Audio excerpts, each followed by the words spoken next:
तो प्रधानमंत्री नरेंद्र मोदी की ने जो 5 बड़ी बातें बोली हैं वो आपको बता देते हैं। सबसे पहली बात तो यह है कि छात्रों और अभिभावकों का दर्द सबसे ऊपर है। प्रधानमंत्री ने माना कि पेपर लीक कोई सामान्य घटना नहीं है, बल्कि ये लाखों परिवारों के लिए एक बेहद कष्टदायक अनुभव है। साथ ही इस वीडियो संदेश में जो बड़ी बातें थी उसमें इस बात का जिक्र कि 22 लाख छात्रों का भविष्य बचाया। युवाओं का साल खराब होने से बचाने के लिए तुरंत परीक्षाएं आयोजित की गई और रिकॉर्ड समय में नतीजे जारी कर दिए गए। उत्तीर्ण छात्रों को राहत दी गई। तीसरा जो पॉइंट है वो ये कि कानूनी शिकंजा कसने की तैयारी है। परीक्षा परिणाम आने के बाद भी सरकार शांत नहीं बैठी है। दोषियों को तेजी से सजा दिलाने के लिए फास्ट ट्रैक कोर्ट के गठन की प्रक्रिया शुरू कर दी गई है। कैबिनेट की बैठक में मसौदे पर चर्चा। संबंधित विभागों ने रात में फास्ट ट्रैक कोर्ट कड़े दंड के प्रावधानों वाला मसौदा तैयार कर पीएम को सौंपा और इस पर 24 जुलाई को केंद्रीय कैबिनेट की बैठक में विचार विमर्श पर अंतिम रूप दिया जाएगा। अमित भारद्वाज हार्दिक इस वक्त जुड़ चुके हमारे साथ, इस खबर पर उनका रुख कर लेते हैं। बिल्कुल, और प्रधानमंत्री की ओर से लगातार जो बातें कही जा रही हैं, उन्होंने कहा कि संसद सत्र में विधेयक पेश करने का लक्ष्य है। और अमित, बताया जा रहा है कि अगले सोमवार से शुरू हो रहे संसद के दूसरे सप्ताह के दौरान ही महत्वपूर्ण बिल आ सकता है। तो अब ये प्रोटेस्ट किस दिशा में जाता हुआ आपको नजर आ रहा है प्रधानमंत्री के संबोधन के बाद? देखिए, अभी जो है वहाँ पर इंटरनेट बंद है, तो मैक्सिमम लोगों को अब जो है वो पता लगेगा, क्योंकि वो निकलेंगे वहाँ से, क्योंकि जो सुबह होता है तो फिर और प्रदर्शनकारी आते हैं और जो रात भर रहते हैं फिर वो चाहते हैं। अभी पूरा मैसेज जाना बहुत ज़रूरी है। कल प्रदर्शनकारियों ने जो है वहाँ पर बैठे हुए थे, वहाँ पर भी छुटपुट जो है वो घटनाएँ हुई हैं।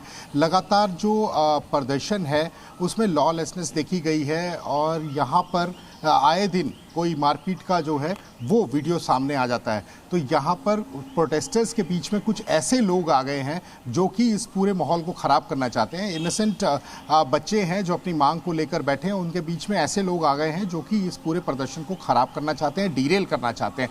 तो उसके लिए भी प्रधानमंत्री नरेंद्र मोदी ने ये कहा है कि आप सचेत रहे, और इवन प्रोटेस्टर्स जो हैं वो भी ये बार बार मैसेज दे रहे हैं कि किसी तरह की कोई हिंसा ना करें, लेकिन फिर भी हिंसा हो रही है। कई दिनों में हमने वीडियो देखा, कभी पुलिस के साथ हो रही है, कभी आम आदमी के साथ हो रही है। ऐसे वीडियोस बहुत सारे आ रहे हैं और हमने भी वहाँ पर एज अ विटनेस ये चीज़ें नोटिस की हैं। बहुत लॉलेसनेस है, इसको बहुत मेंटेन करना पड़ेगा, नहीं तो कोई बड़ी घटना यहाँ पर हो सकती है। निश्चित तौर पर अमित, और आज का दिन काफी महत्वपूर्ण है। एक बड़ी बैठक कैबिनेट की, उस कैबिनेट मीट से इतर आज एक निर्णायक दिन हो सकता है, उस पर नजर सबकी रहने वाली है। किस तरह के कयास है, क्या स्पेक्यूलेशंस हैं, क्या वो कड़े संदेश और बड़े निर्णय हो सकते हैं? Hotel Management with AI.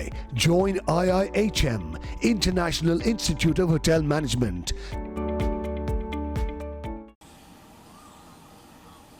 देखिए, मैं आपको बता दूं कि इस पे कड़ा कानून आएगा, क्योंकि ये एक बड़ी घटना है। एक बड़े सारे बच्चे जो हैं उनके भविष्य को लेकर ये अगर इस तरह की कोई चीज़ होती है तो वो उनका भविष्य खतरे में है। और इसी चीज़ को लेकर बार बार मांग भी की जा रही है प्रोटेस्टर्स से कि कोई ऐसा जो है कठोर एक कदम उठाना चाहिए, जिसको लेकर प्रधानमंत्री ने भी कल जो है वो बात की है। और एक फास्ट ट्रैक जो है कोर्ट का जो पूरा प्रावधान है वो भी उन्होंने कहा है कि उनको पूरी रिपोर्ट मिली है। अभी कैबिनेट में इसकी चर्चा होगी और फिर आने वाले समय में सेशन में भी ये सारी चीज़ें जो है वो रखी जाएंगी। और एक चीज़ बहुत महत्वपूर्ण है कि इस समय न्याय की जो मांग हो रही है वो ज़रूर मिलेगा। जिस तरह कल प्रधानमंत्री का जो वीडियो भी आया है उसमें भी उन्होंने कहा कि मैं आहत हूँ इन सारी घटनाओं से, और ऐसी घटना ना हो इसके लिए हम कड़े और कठोर कानून जो है वो और ला रहे हैं। कोई बिल भी आ सकता है। और ये आज का दिन काफी निर्णायक साबित हो सकता है। इस बड़ी खबर पर अमित, लगातार जी न्यूज़ की नजर है, कवरेज भी जारी रहेगी।